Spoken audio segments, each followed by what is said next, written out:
Mesdames et messieurs, bonjour. Nous sommes à l'auditorium du siège de la Fondation Félix Houphouët-Boigny de Yamoussoukro, où l'installation des invités a commencé dès le petit matin.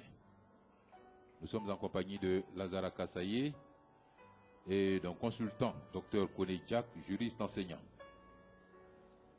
Ce n'est pas exagéré de dire que le monde entier s'est donné rendez-vous ici à Yamoussoukro.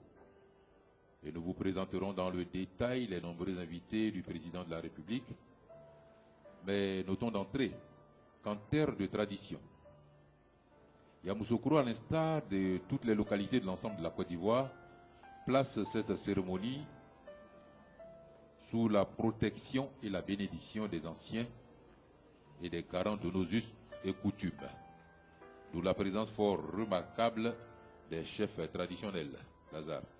Oui, Thomas, la grand-messe inédite de l'histoire politique de la Côte d'Ivoire moderne vient de débuter ici à Yamoussoukro, ville natale de Félix Houphouët-Boigny, père de la nation.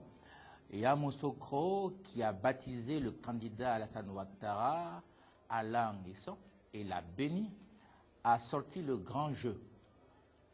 Autorités administratives et politiques, chefs coutumiers et populations, tous veulent inscrire leur nom sur cette page historique de la Côte d'Ivoire. Et tout le patrimoine culturel est mobilisé, les têtes couronnées aussi, nous les verrons tout à l'heure. Il faut dire que l'investiture du président élu de Côte d'Ivoire, le docteur Alassane Ouattara, bénéficie du soutien d'un fort contingent de têtes couronnées, comme on les appelle ici.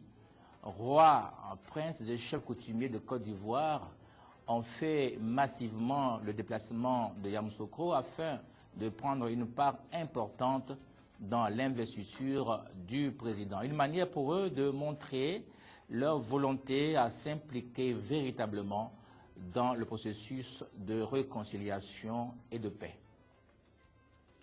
Oui, pendant que se poursuit la mise en place des invités, je crois que nous pourrons dire un mot sur les... Alors, il faut effectivement dire que le comité d'organisation s'est attelé à offrir au monde une cérémonie d'investiture sans faille.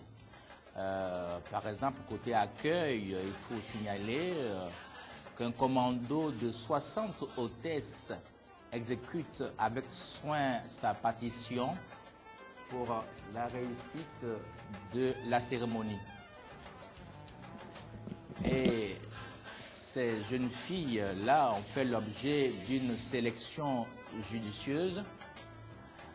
Nous nous sommes laissés dire qu'elles ont été recrutées selon des critères répondant à la diversité ethnique de la Côte d'Ivoire. Ces jeunes filles ont tout le niveau minimum de Bac plus 2, elles ont entre 21 et 25 ans et sont capables même de s'exprimer en plusieurs langues, Thomas.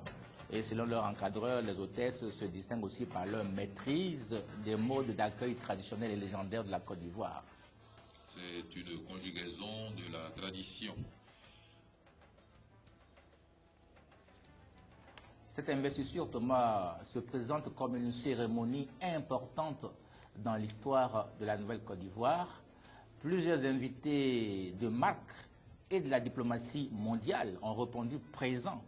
Une présence internationale et régionale de haut niveau qui inaugure une nouvelle ère politique pour le pays. Oui, en effet, plus d'une vingtaine de chefs d'État et de gouvernement ont effectué le déplacement de Yamoussoukro, rehaussant ainsi la cérémonie de leur présence à la tête de fortes délégations. Les premiers responsables d'institutions sous-régionales, régionales et mondiales sont aussi présentes. Nous les verrons dans le détail ultérieurement. Bon, mais parmi ces hautes personnalités, ces invités de marque que nous devons citer en introduction, vous avez suivi tout à l'heure l'arrivée du président français Nicolas Sarkozy, qui est accompagné d'une délégation de 75 personnes, dont une cinquantaine d'hommes de presse et de l'audiovisuel. Goodluck Jonathan du Nigeria, le président du Botswana, présidente en exercice de l'Union africaine, Seretse Iyad Kama, et le président de la Commission de l'Union africaine, Jean Ping. Restons dans les organisations internationales pour signaler la présence de Ban Ki-moon, le secrétaire général de l'ONU, Abdou Diouf de l'Organisation internationale de la francophonie. Nous reviendrons sur la présentation des invités de marque, tant étrangers que nationaux, mais je voudrais déjà à ce niveau recueillir le sentiment de notre consultant sur cette mobilisation de la communauté internationale, cette grande mobilisation qui, depuis au moins la crise post-électorale jusqu'à l'investiture. Docteur Konediak. Merci, Monsieur Thomas. Nous aurons constaté que la ville de Yamoussoukro est en ébullition et que la mobilisation est multiforme. Elle est au niveau d'abord du parti RDR, parce que c'est la consécration d'une lutte de 16 ans. Elle est aussi à mettre au niveau du RHDP, c'est une grande mobilisation. Permettez-moi de vous interrompre juste, je suis un peu mélangé dans mes fiches en plaçant le président du Botswana à la tête de l'Union africaine. Il s'agit plutôt du président Obiang Nguema de Guinée équatoriale qui est président en exercice de l'Union africaine. Voilà, oui. Je précisais que c'est une grande mobilisation et que Yamoussoukro est en ébullition. Nous réunions en fait avec les grandes messes que nous avons connues au temps du président Félix Houphouët-Boigny. Mobilisation pour les militants du RDR parce que ça fait 16 ans de lutte, c'est la consécration. Mobilisation au niveau du RHDP parce que c'est l'aboutissement d'une lutte, notamment avec la victoire du 28 novembre 2010. Mobilisation au niveau du peuple ivoirien. Et il faudrait ajouter à cela la grande mobilisation de tous les amis de la Côte d'Ivoire, notamment les amis du président Alassane Ouattara, ce que nous qualifions de communauté internationale. D'accord, nous allons arriver dans le détail justement sur ce point, sur cette mobilisation de la communauté internationale. Le temps de permettre à Lazare Kassaye de nous donner les grandes articulations du programme, ce à quoi les téléspectateurs devront s'attendre au cours de cette cérémonie. Alors, il faut dire que nous sommes en plein dans la séquence de l'entrée et de l'installation des invités, entrée et installation des représentants des institutions de la République par les hôtesses, bien sûr. Et nous aurons, à la suite de cela, l'entrée et l'installation de la première dame par les hôtesses et le protocole. Ensuite, l'entrée des présidents et représentants des chefs d'État invités. À partir de là, un film sur le parcours du président sera proposé. Ce film sera suivi d'une cérémonie d'honneur militaire très symbolique exécutée par les élèves de l'EMPT de Benjerville. Ensuite, nous aurons l'installation du drapeau par ces mêmes élèves et viendra l'entrée du président sur annonce de l'huissier, le président de la République, bien sûr.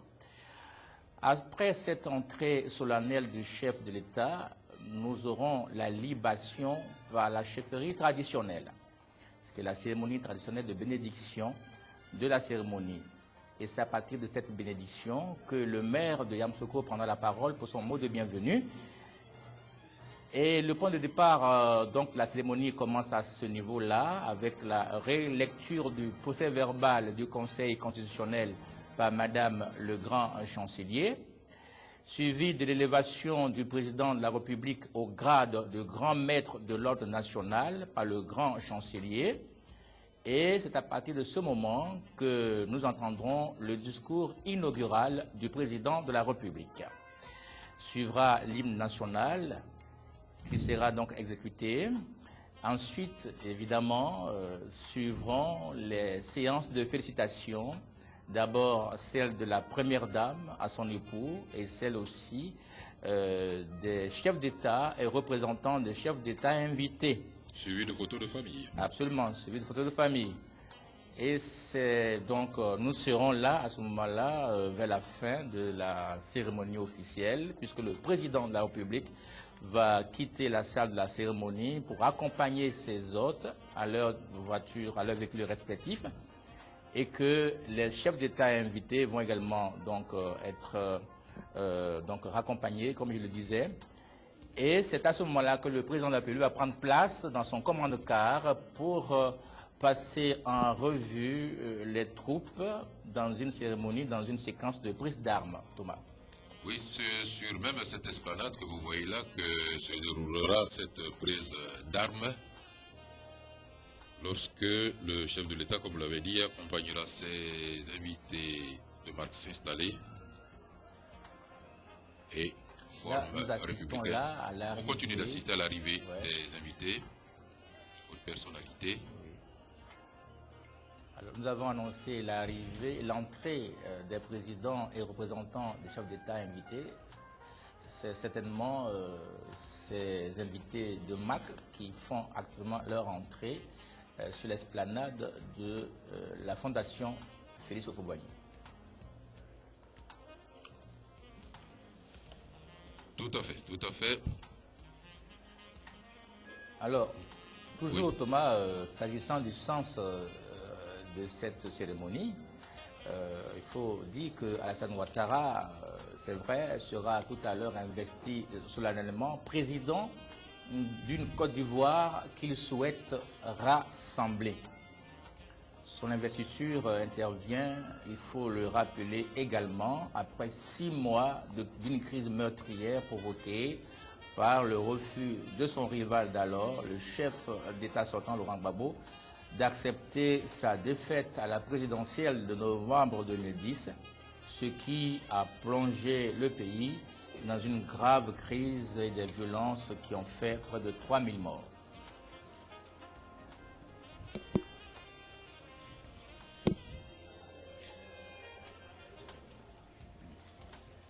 Alors, pour nombre d'observateurs, un grand pas venait d'être franchi sur le plan de la légalité et de la légitimité du pouvoir Ouattara avec la prestation de serment du président élu vendredi 6 avril dernier au palais présidentiel à Abidjan. Cette assise de la légalité et de la légitimité